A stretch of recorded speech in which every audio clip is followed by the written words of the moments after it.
Now, the COVID-19 pandemic has catapulted the world economy into what has now been declared the worst recession since the Great Depression. Now, among the hardest hit industries will be the airlines. Africa's carriers could lose up to $6 billion in 2019 due to loss in passenger revenue that's compared to 2019. Kenya Airways, which has already seen concerted efforts to stay afloat, is among the continent's top carriers. And we want to ask, how will the airline face the turbulence? On Capital Point, I host Allan Killavuka, the Group Managing Director and Chief Executive Officer of Kenya Airways. Thank you so much for making time to join us. Thank you, Terian. And congratulations on your confirmation as the Group MD and CEO. Now, you've come to KQ at a time when, of course, the airline has been struggling quite a bit, and then comes COVID-19, which throws the whole global economy into further disarray. How have the last couple of weeks been for you? Yeah, I always make this joke to say, I was appointed on the 1st of April, and it was not an April Fool's joke. That was 1st of April. Yeah, so the first week, actually before even I became a substantive CEO, we were working on kind of a transformation of the airline, working on a few things to do with mainly customer focus, efficiencies that we can gain from transforming the airline, and really focusing on even talking about culture transformation, how people work, structure of the organization, and so on, so that we can be stronger going forward, even as we were talking to government around the aviation sector reforms. So that was pre-COVID, and then COVID happened, and then it was a different discussion. So mainly focusing on how do you conserve cash, how do we reduce costs, and then start talking about the future post-COVID discussion, which was exciting. Now, this has taught us many things. This is COVID. First is agility. How to make decisions quickly, move quickly, how to adapt, and that this organization is a very big organization, one of the biggest in this country, because we employ very many people directly, about 4,600 people, and then indirectly anything upwards of 100,000 people because of the value chain and supply chain that we are involved in. So that big organization needing to move quickly to adapt to the new realities has been quite something. But the employees have been very impressive in the way they've been able to flex and move with the times. So that's how my few weeks have been here. It's interesting just following some of the conversations online, especially now that you've mentioned employees.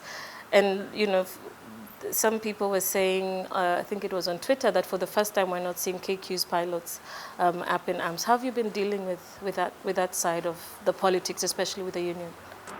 Yeah, so the first thing is employees, they needed to understand where we were at as a company. Like you rightly pointed out, even before this crisis, we were not in a good place. Yeah? So we were trying, even at that point, to cost cut and conserve cash. But what has happened with COVID, it has accelerated that need even much more. So we've spent a lot of time with the unions, both the pilot unions and also the other unions, workers' unions, aviation workers' union, to explain our situation. And of course they see it because it's all around us, but really to be more precise on what this means for Kenya Airways and what kind of role we would like them to play. And they've been very supportive and cooperative in that sense. So they understand the realities, they understand why they need to make the sacrifices, and not just the unions. Generally, across the board, even the non-unionizable staff have been very collaborative, very cooperative. We've explained in excruciating details why we've had to do the pay cuts, and they've been cooperative. They've even come up with certain suggestions on how to reduce costs and so on and so forth. But that has been quite welcoming to see how staff are engaged in trying to navigate these very unprecedented waters. And of course, an opportunity there for culture change, and which you had talked about earlier. Let's talk about cost cutting for just a bit more. And you've alluded to the pay cut, which you and some of your managers as well have had to take. What's the impact to the bottom line? Yeah. So in fact, for pay cut, it's been everybody, not just me and the managers. And that's been the most impressive thing, because what we decided to do is, for now, we don't really want to focus on layoffs. It's not the right time to talk about layoffs right now. Will there be any layoffs? We don't know yet, right? We don't know how long this will be sustained. But definitely what will have to happen after COVID is our business model will need to change, and how we approach the market. So just how we position ourselves in the market, how we conduct our business, how we serve our customers, all those things will need to change, and that's what we are busy defining right now. And one thing that we've done is we've made sure that employees are engaged in that process, in that discussion, so that all ideas that they are giving us, we incorporate them in the whole discussion around how do we look like post-COVID, so that it's easier. How do you see that looking like? And just reading online, and every other aviation expert trying to say, how will the airlines change? How will the industry change? How do you see KQ coping in terms of business models, cost-cutting measures as well post-COVID?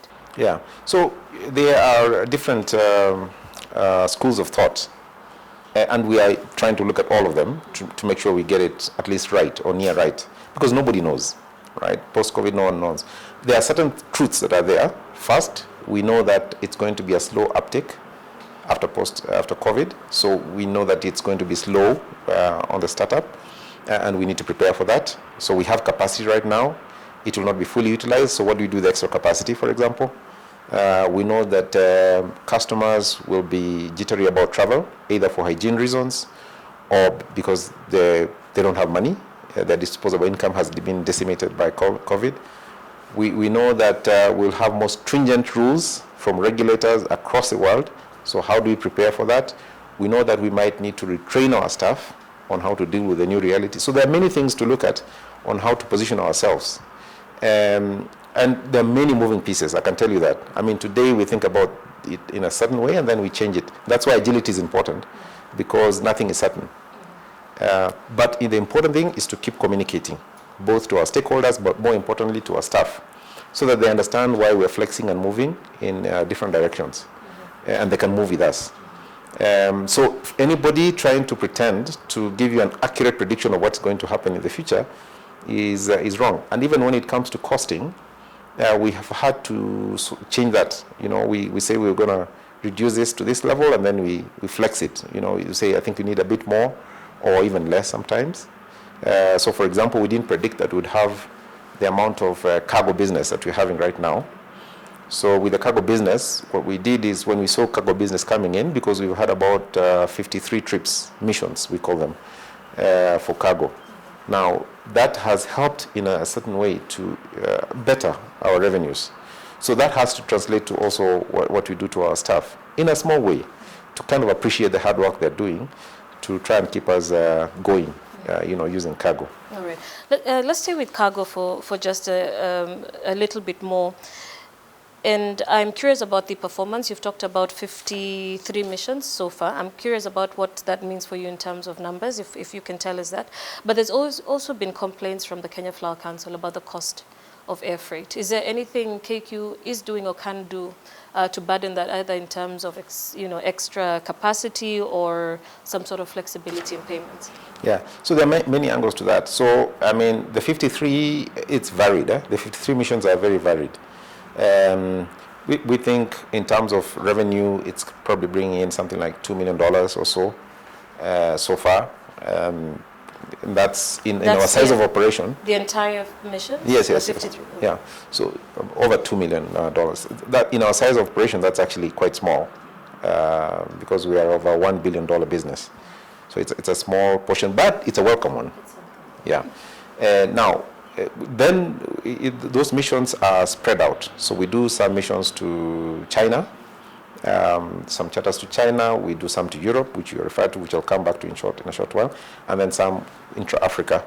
Mostly when you bring in cargo here, kind of at the hub, and then we distribute it to DRC or other places, Zambia and so on and so forth, of those landlocked countries. So now talking specifically about Europe, which is where mainly we take our fresh produce, that is fresh fruits and vegetables, and then horticulture to do with flowers and herbs.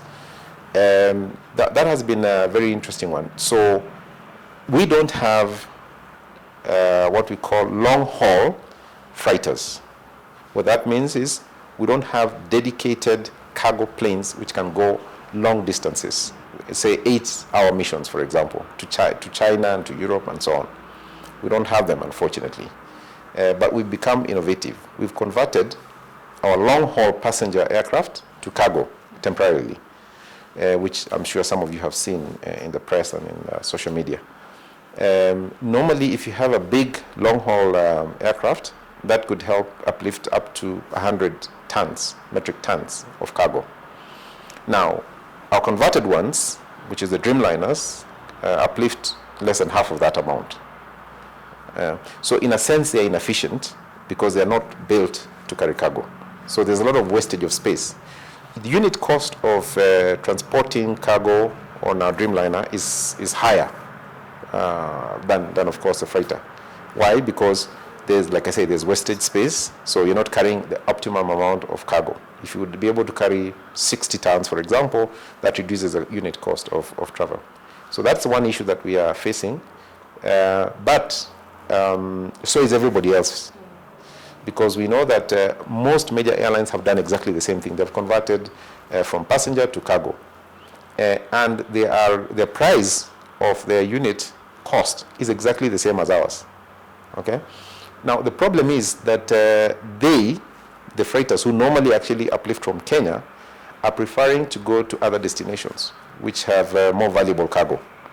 And by valuable cargo, it doesn't mean that fresh produce is not valuable. It just means the people are ready to pay more, for example, for PPEs from China, or when they are transporting even more valuable cargo like gold and those kinds of things, the per unit cost or per unit price for those freighters is higher than fresh produce. So what do? They, of course, go, because there's a shortage of cargo right now. You see, one thing that it's important to understand is when you have passenger travel, the belly of the aircraft also carries cargo.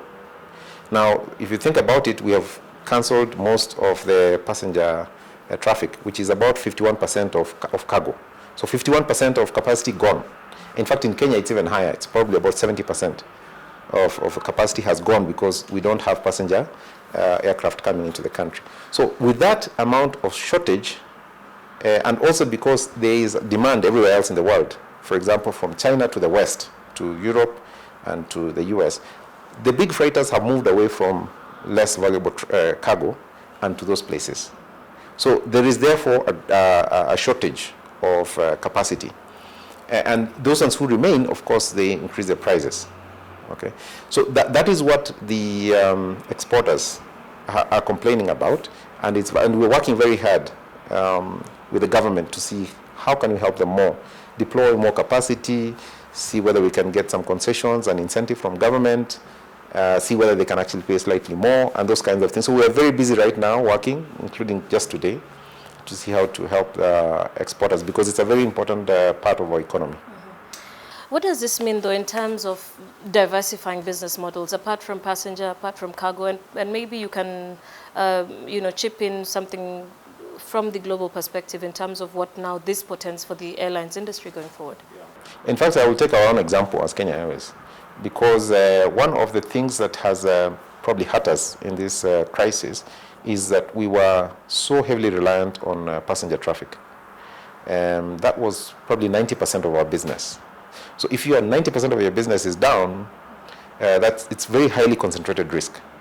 Now, so that quickly tells us we need to diversify a little bit more to de-risk the business and spread it out a bit. So that would be important for us as Kenya Airways, and I'm sure for many other companies as well. So if you're over-reliant on a source of revenue, and then that source of revenue dries up, what happens? It calls for, again, for what I said earlier, agility and flexibility. So we are working on now how do we do that? How do we diversify? And cargo is actually one of the places we need to invest a little bit more, and many other places, because we have a lot of strengths within Kenya Airways. So for example, our engineering function is extremely strong. I know that the team here has been working with some organizations. They've built a prototype of the ventilator, for instance, and you see that, and that's only in a short while. They can do a lot more. So we need to invest in that as well, see our capabilities there, and see how we can use that as a stream of innovation and even revenue generation. That's just one example. There are many other ways we could do it. So still staying with the business model and on cargo specifically, which you say KQ will now invest in a little bit more. When it comes to profit margins, which are razor thin for the industry globally, on passengers, the data shows it's between $3 and about $6 per passenger on margins for revenue. And I'm just curious, what is it like for cargo? Yeah, so cargo, cargo is also thin. So across the business, it's also thin. So if you think about it from a margin perspective, so passenger is between, I would say, margin, the best performing airline, which is low-cost airlines in Europe, they would probably go to 10% profit margin, which is extremely high in airline. But most airlines which are okay, which are doing well, would not be more than 5% margin. And that's the same for cargo. It's the same thing. But the good thing with cargo is that the stringence of, for example, departure times, scheduling is less. So you can wait for cargo, for example.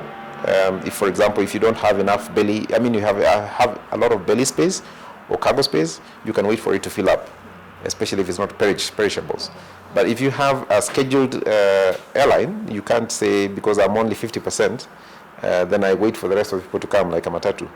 You'll have to leave on time, right? You have to leave on a scheduled time. So those are kind of the differences, the flexibility of operating in cargo. And then we know that in the next 2 years, because of COVID, there will probably be enough demand for cargo.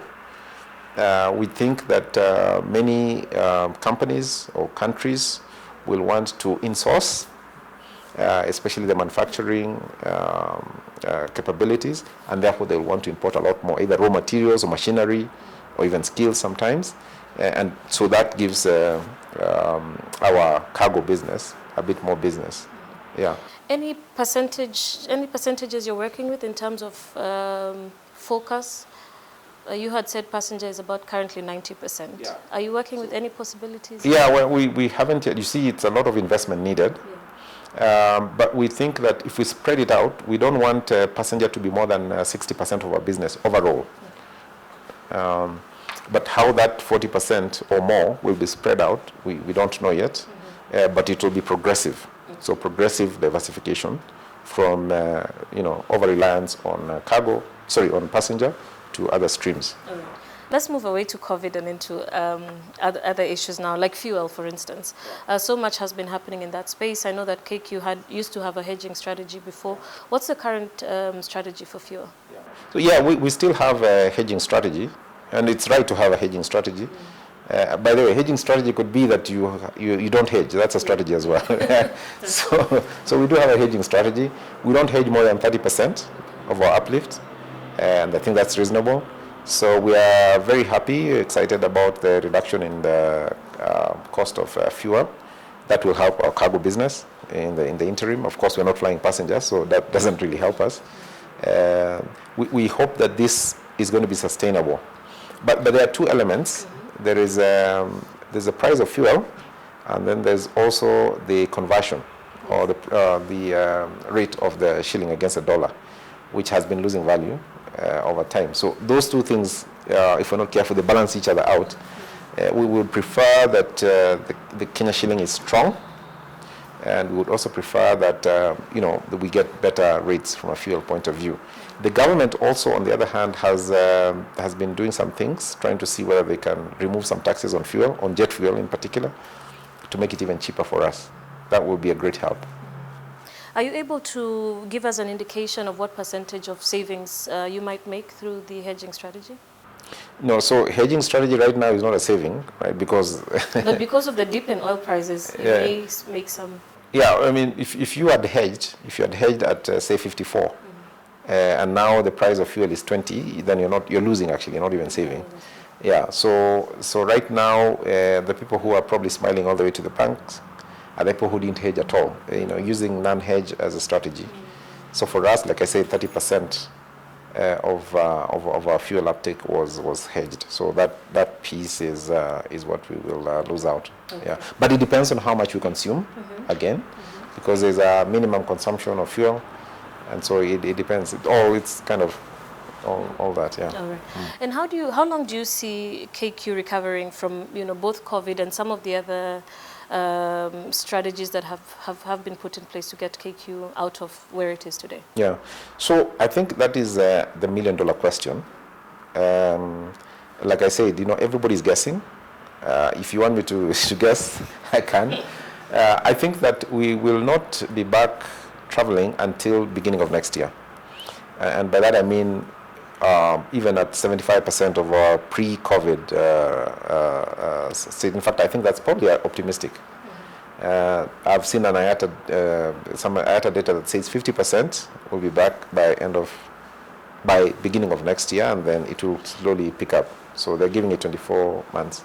So if you only have maximum of 50% of your business, then that gives you a lot more time to recover. So it kind of extends your recovery. But what we are currently doing is we take this period, the lull period, to say, what can we tweak?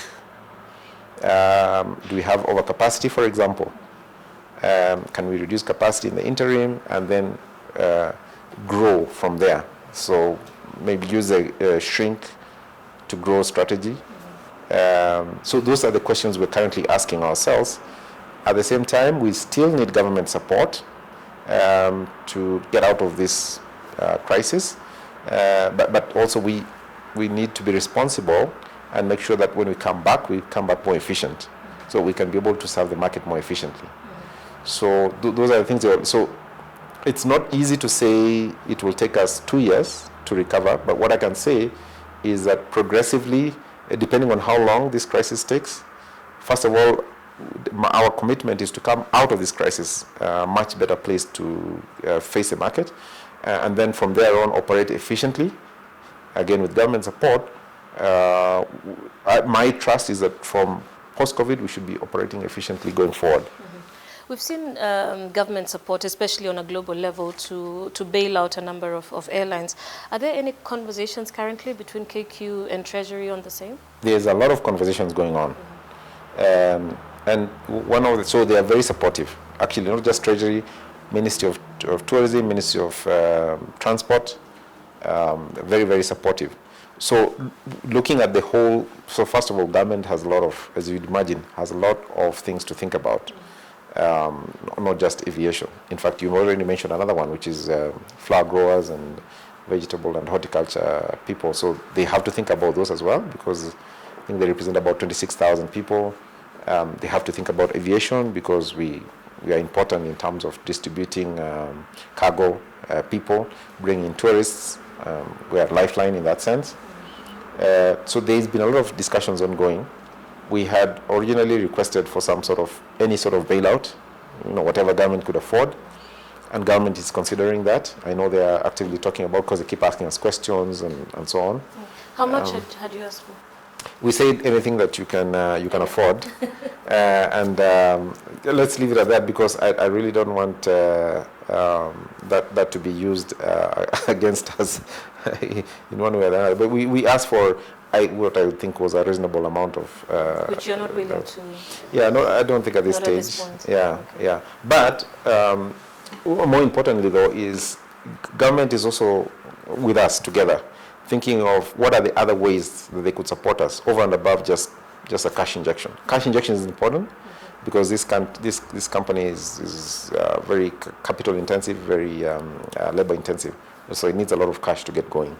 But over and above that, it's also what are the levies, what are the taxes, what are the incentives that the government could support us with, waiving, for example, landing, navigation, levies, reducing the rates. I talked about jet fuel, VAT, for instance. Those kinds of things that will help us to conserve cash and to reduce our costs. Renationalization, is that still on the cards in terms of restructuring? Yeah, so we don't really want to think about it just as renationalization, because that kind of narrows the discussion to just government taking over. And that's really the point. The point is So first of all, if you ask me, is this something we would like to do? I would say probably not, but it's something that we have to do. So there's a difference. If you look at the alternatives, this is probably the alternative. But if there was a better alternative, then we would go for that better alternative. Right now, we don't see any.